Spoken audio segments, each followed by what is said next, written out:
What does CCF stand for in Library and Information Science? Common Communication Format. CCF was developed by the UNESCO.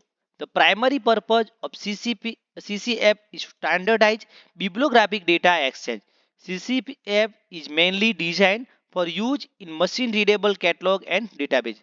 The first version of CCF was released in 1984. Which of the following types of record does support CCF?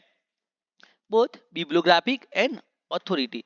CCF was primarily based on mark formats. Which of the following standard is related to the physical structure of CCF records? That is ISO 2709. CCF was designed to be used by all information systems. CCF is a format that facilitates interoperability and data exchange. CCF allows the integration of data from different type of information institutions. Which of the following is not a key component of a CCF record?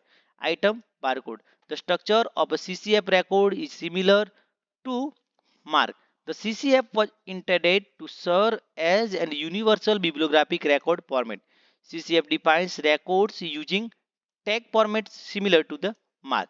Which of the following is a benefit of using CCF?